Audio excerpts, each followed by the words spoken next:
What's going on, everybody? It's Joe back from the Acceptable Casualties. Here to do another chat with you guys, a little channel update, let you know what we got in store for the new year, some plans we have, some new games we're going to be adding to the mix, and then also talk a little bit about version 4. So let's just cut to the chase and jump right into it.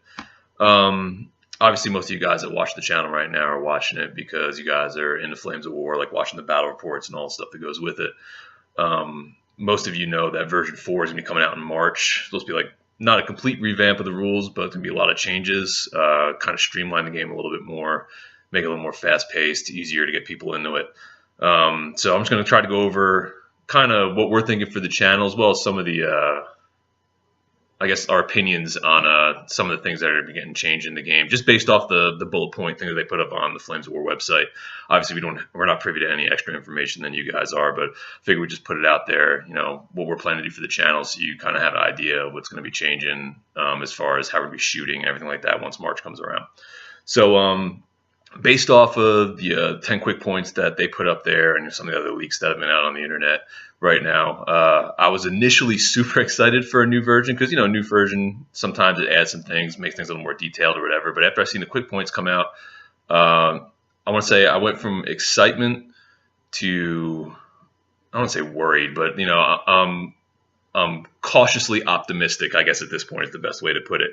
It looks like there's going to be a lot of changes to kind of streamline the game, and I just hope that it's more streamlined than it is dumbed down. So I'm just going to kind of go down the bullet point list and let you guys know what we're thinking, and then we'll go a little bit further into what we have planned for version 4. So obviously, you know, one of the first things that they're shooting here is number one is they're trying to get an easy learn game. It could be a little bit faster paced, easier to pick up, slimming down on the rule book.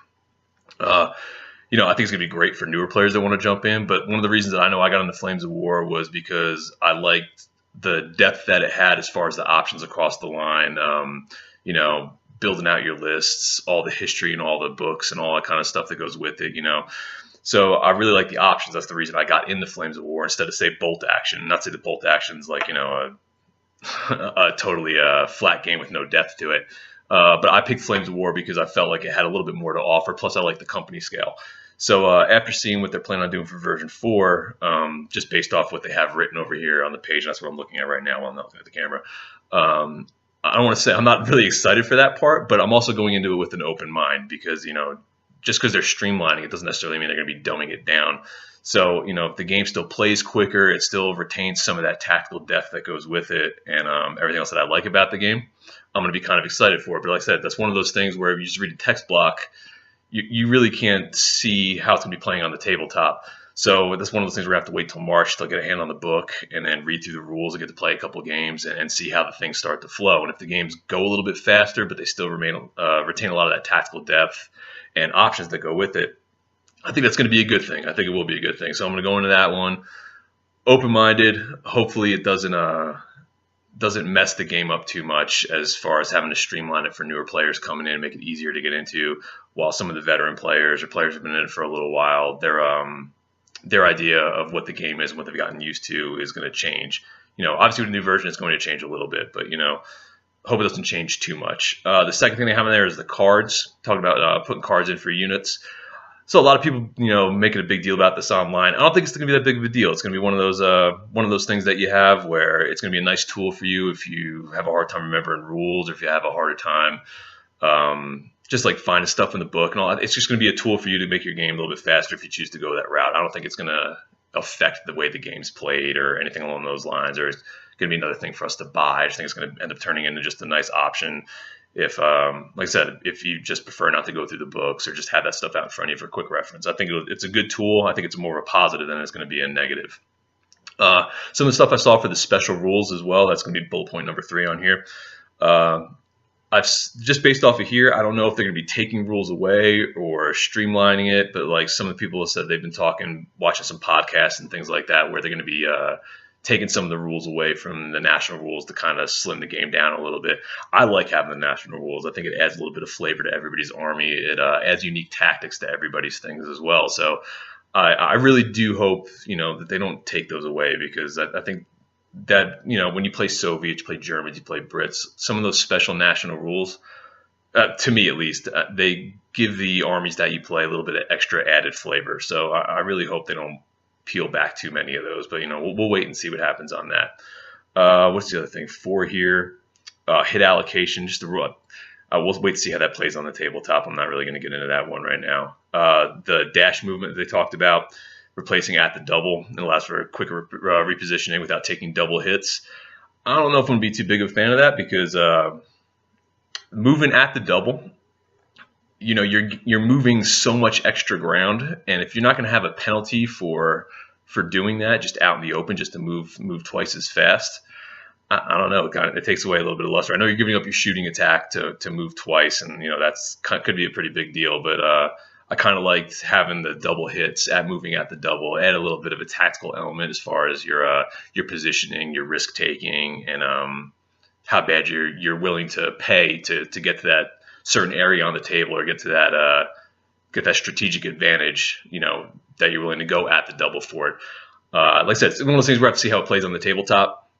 But I always liked having that element of you getting punished for taking a risk, and now that's going to be taking that away, whether it's for armor or for infantry, moving a little bit extra. I'm not too crazy about it, but like I said, we'll see how it plays once we get it on the table. Excuse me. The Recce changes.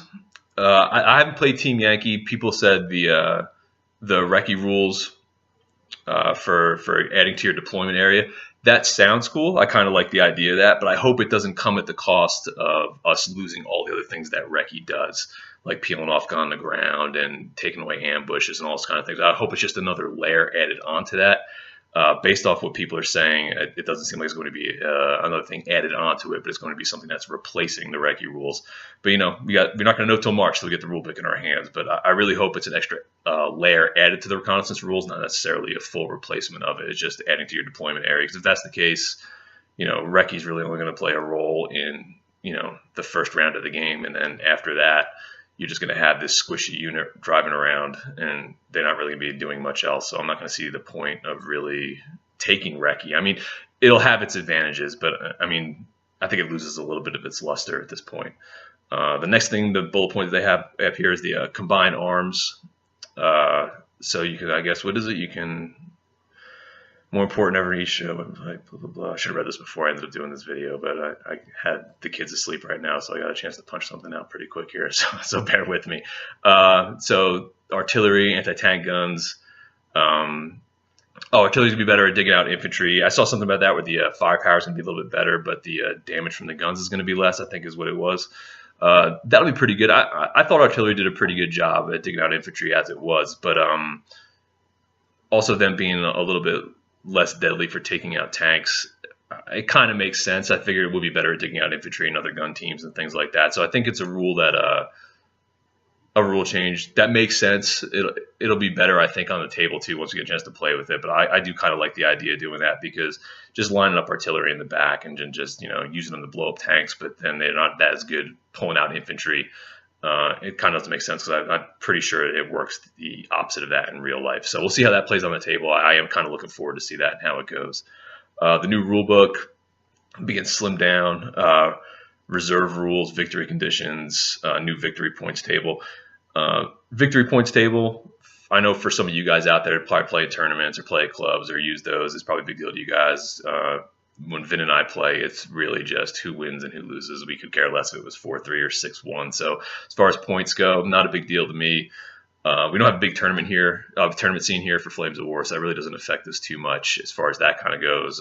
Victory conditions and the new missions, I'm kind of curious to see how that is. I mean, more missions, more flavor to the games. That's always a plus when you get those in there. And the reserve roles, I think I saw that was supposed to be at 40% reserves, and then the reserves come in at a 4-up, or is that just the planes? Regardless, what it is or what it isn't, I think getting the reserves at 40% is it's kind of nice. Gets a little bit more on the table, makes the defender's job, I don't want to say easier, but that was always rough, just getting 50% of your guys on the table.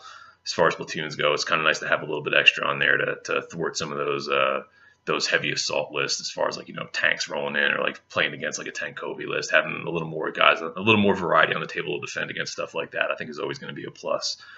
Some of the stuff I talked to, I think it was on the planes, now coming in on a 4-up. I thought planes are pretty good as it was.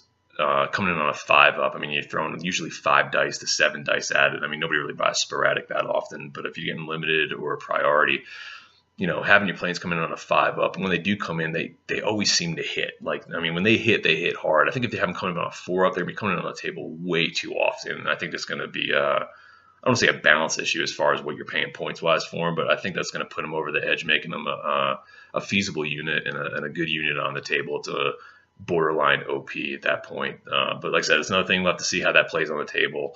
That's something I can easily do right now and do some tests on and let you guys know how it kind of works out. But I feel like the 4-up for the planes might be not a game-breaking issue, but you might be getting a little more for your point value than you should be getting as far as that goes, especially like for me with the IL-2. If they're coming in a 4-up and I'm getting them 4 turns in a row to start the game, that could be some serious damage against the German player, especially against like the big cats on the table. Another thing, bullet point number 9 on here was players have a much greater flexibility how they structure their forces. You do any number of company size formations with your force. What do they have in here? 100 points. Yeah. Okay, so I guess the one thing, when I read this initially, the greater flexibility, how you structure your force in any number of companies. The one thing I loved about Flames of War when I first started off was when you go in there, you pick your book, for me, for when I got my German book, or myself, for my Germans, it was bridge by bridge. I wanted to play Fallschirmjägers. That was the list that I had in there. And inside that list was all the units that I had to choose from, and that's it. That was the plate that I have to pick off of. And then when I see the greater flexibility thing, the first thing that comes to my mind is like 40K. We'll just say, for instance, when it just opens it up and you can just cherry pick whatever you want and build this monstrosity and put it on the table.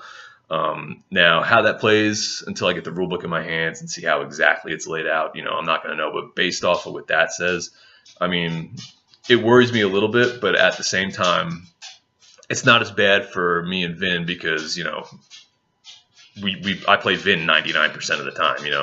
I play some guys with the club too, but they're pretty laid back. So for the most part, I don't think it's going to affect us as much. But some of you guys out there, I know you guys play in pretty big communities, like 10, 20, 30 people. And I think once they throw that out there, unless there's like a consensus for what you guys are going to be doing for version 4, if you choose to adopt version 4 for your club, you're going to be looking at, some people are going to be, you have your hyper competitive guys are looking for their ways to build lists, not break the game, but you know what I mean? Like, just your hyper competitive guys looking to squeeze out every little advantage they can get. You got some guys who are playing, they're the historical guys, like playing those, those historical lists, staying on the rails, building it how it was when it was fought in the war. And you have other guys who are just casual gamers. So I think when they open up the doors and kind of say, you have this huge amount of flexibility, kind of play what you want. I think for some of you guys with bigger clubs, I wonder if it's going to splinter. This group of 30 is going to be split into like 3 smaller groups. You're not going to have as wide of a variety of people to play casually. But you guys will be affected by that more than I am, I think, at this point. But I'd like to hear some feedback on that as far as what you guys think on that one, because that's a big one. Because that's the community. That's not just like rules and stuff like that. It's like how the community is going to be playing and interacting with each other. So I'd like to get some feedback on you guys and what you think is going to be happening with that. And then bullet point 10 was the release of rules, as far as like breaking up the 2 rule books into the mid-war and then the early-late war adaptations of the rules, since the early and late war aren't going to be going to a 100-point scale, not yet at least. I know reading over that, people worried about it going down to 100 points, if that's going to limit the variety and options that we have in our list. Because, I mean, that's the cool thing about Flames of War, just World War II in general. I mean, we have so much variety as far as equipment goes, from guns to tanks and everything else that goes with it. And I know a lot of people are worried about streamlining it down to 100 points. It kind of takes away the options. And I know a lot of people are saying a Sherman is a Sherman is a Sherman. And, there's all these arguments going back and forth if you read through the forums. I really do hope that even though it goes down to 100 points, it scales with, the 1,500 point games. And I mean that by like, you throw in like 1 point out, it'll get you a couple 50 cals for your tanks. So you still have those options for each squad to kind of personalize and really tweak your list and your force to get it exactly the way you want it. Whereas you're not just spending, 5 points and just giving blanket equipment across your entire army. Because that's the case, that kind of takes away a little bit of the flavor and the list building. That's one of the things I love as far as wargaming goes in general, not just Flames of War, is building this force and then really tailoring it exactly to how I want it, and then working a battle plan based off the equipment and choices that I made in my list building and how that plays on the table. So, it knocks down to 100 points. Am I still going to have that ability to do those kind of things and really have it reflect on how the games are played on the tabletop? So those are kind of the 10 points. Briefly going over it as far as what I think about and my opinions on some of the stuff right there. I think overall, when I look at it, I think it's just going to be just like any other release for any other war game. I mean, you're going to get the rule book in your hands. Some of the things you love are still going to be there. Some of the things you love are going to change. Some might be for better. Some might be for worse. I mean, that just happens across the board. So I know for me, I'm going to go into it with an open mind. And like I said, I haven't played Team Yankee before, so I don't have any basis for any of these changes coming up that some of you guys might have as far as playing that game and seeing how those rules are going to roll over in the Flames of War.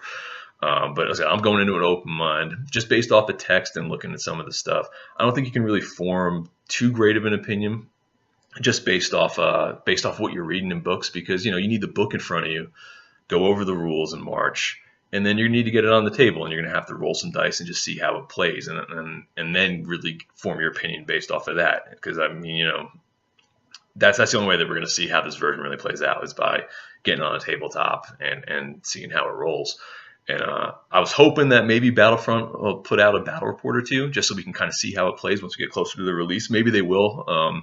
I hope they will. It'd be kind of cool to see the changes in action and how it looks, especially if it's streamlined, but the game still holds its feel and everything that goes along with it. That'd be fantastic. So I'm excited for March. Not as excited as I used to be, but I am trying to keep an open mind and a positive outlook on it. And the channel will be moving to version 4 initially.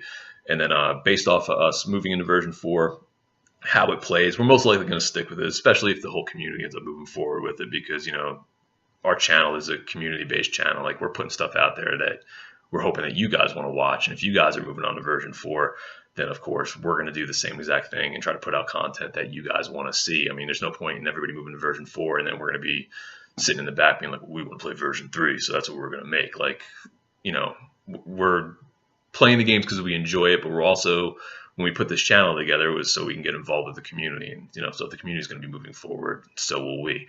So, looking forward to version 4, how it goes.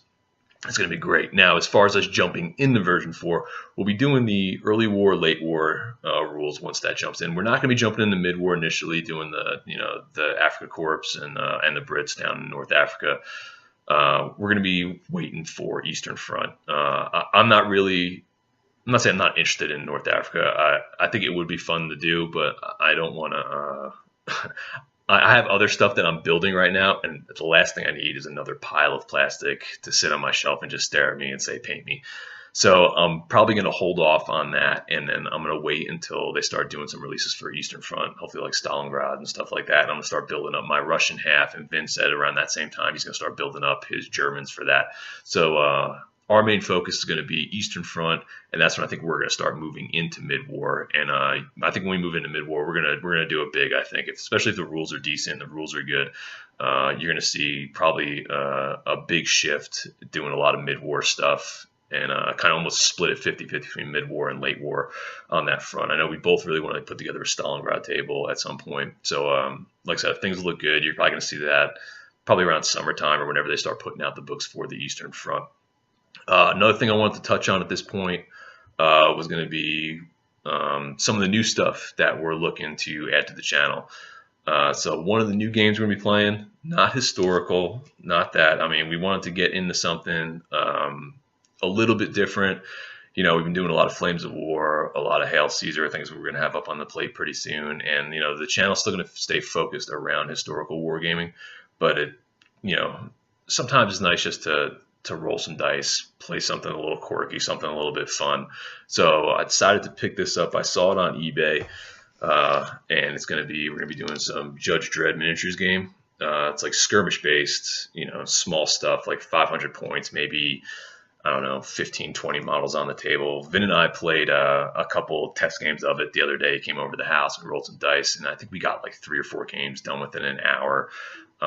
It's quick, it's fast, it's a lot of fun. There's a lot of depth to it as far as campaign rules and character development, all that kind of stuff. So we decided to add that in. It's not going to really affect the shooting schedule that we have in general, as far as putting out one battle report a week for Flames of War, and then we're going to be throwing in Hail Caesar. The cool thing is we add one extra night of gameplay a month, and we'll be able to probably put out enough content to cover like a month or a month and a half.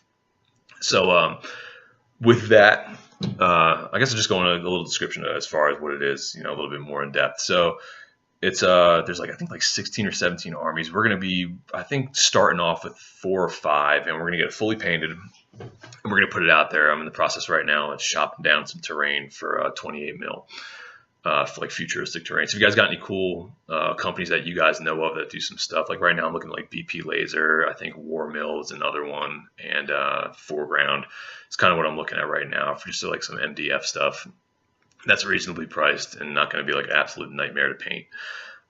So we're putting that together right now. We're looking to launch that probably mid to late February at this point. And it's going to be sprinkled in. We're going to be doing a campaign, but we're going to try to set up like the comic books. So we're going to do like maybe like 5 battle reports, and they'll all kind of be linked together between like 2 or 3 factions in there. And we're gonna try to give it like a comic book feel as far as the editing goes. It's still gonna be the video battle reports, and we're gonna go over like each turn and all that kind of stuff. But we're gonna try to put a little more comic book flavor into it as far as like stills and captions and stuff like that in between turns and everything that goes with it. We have some other ideas, so it's gonna be similar to what we've been shooting, but it's gonna have a totally different flavor to it. I hope that kind of makes sense. We're looking at, like I said, we're going to be shooting 1 night a month, maybe 2 nights a month, and we're maybe looking to put out maybe 1 or 2 episodes a week, depending on how many we can get done. So if any of you guys are like big comic book Judge Dredd nerds or anything like that, I'm just actually getting into it. Like I'm more like the Stallone Carl Urban. I've seen the movies. I think it's awesome, but I've never read any of the comics. So I think I just ordered one of the case file books. So I'll be getting that soon. I'll start reading up on the fluff, and hopefully that can add a little bit to the games. So yeah, Judge Dredd's going to be on the template on our plate starting in February, and so keep an eye out for that. Also, I know if there's any other like smaller skirmish games that you guys wouldn't mind seeing on here, like as far as even historical ones, I'm like, what's the Gladiator one? It's like a Arenas Rex or something like that. But I'm looking at that too, like something has kind of a historic feel to it, but a little bit of a fantasy taste to it too. But it's something different to put on the channel. Something that's not a huge, it's not a huge commitment as far as painting and rules go, or like just something different to throw out there that you guys might be interested in watching. That's something that's not going to take a huge amount of effort, money, and work to get into. Just kind of break things up a little bit for you guys. That might be cool to watch. So if you guys got any suggestions, comment, message, all that stuff down on the bottom. But so that's gonna be one of the new things we're gonna be adding to Judge Dredd. As far as plans for the channel going forward, I think by the time I post this up, we're gonna be up to like 200 subscribers for our little wargaming channel in like 3 months. That's awesome. That's like mostly a thanks to you guys for hitting the subscribe button and putting up with our nonsense for the past couple months. Watches us grow from that first video where we are now. It's been pretty good. I think we're up to like almost 12,000 views too. So it's been good. It's been like a really good growth in like the past month. Some of our numbers have really shot up. I mean, we're not like a huge channel or anything like that yet, but we're constantly growing, which is kind of good. And I think that's going to keep going. The more stuff that we end up adding in, if you guys keep spreading the word too, that would be absolutely fantastic. For January coming up, it's gonna be the same as usual. Probably be like 1 battle report. I'm gonna try to put out some more of these videos. Like I said, tactic stuff. We had the holidays, so it was kind of tough for me to really break away and do a lot of that stuff. But now that January's here, with the new year coming up, we're gonna try to get back into the flow of things. So for the next couple of weeks, it's gonna be Flames of War mostly. I don't think we're gonna be doing any Hail Caesar until probably the end of the month. I go on vacation at the end of January, so I'm gonna be away for just a little bit. So there might be like a week at the end of January where there might not be anything posted. But once I get back from that, we'll be rolling like we usually are. What else we got? Oh, it's another thing we're working on too. I've been trying to mess around with ideas for logos. If any of you guys do logos or have any ideas for it, like I said, send me a message and let me know, because I can mess around on Photoshop and GIMP and all that kind of stuff and put something together. But my skills have a limit. so I'm going to try to put something together, a logo, maybe like a little intro video or something like that, kind of spice up the black and white text that we have leading into it. add a little something more to the videos. That's kind of, I don't want to ramble too long here. I think we're already hit, what, 25 minutes roughly. So, yeah, that's kind of just what we're doing, where we're at. Expect to see some product reviews and stuff like that. I cut a couple things on the shelf right now that I'm waiting to do some videos for, and I'll pump those out and put those out there. There's like 2 or 3 of those I got coming in over the next few weeks. Some stuff that you guys might be interested in if you got gaming tables at home, or some other stuff like that. So I'm going to put those out pretty soon as well. So that's kind of it. I don't want to ramble too long, like I said. So like I said, thanks for watching. Any kind of feedback, any kind of ideas, like this is the video to post it on, because this is what I'll be looking for. Just send me a message. So like I said, thanks for watching. Thanks for keeping up with for the past 3 months, and hopefully we can keep you guys entertained for the months to come.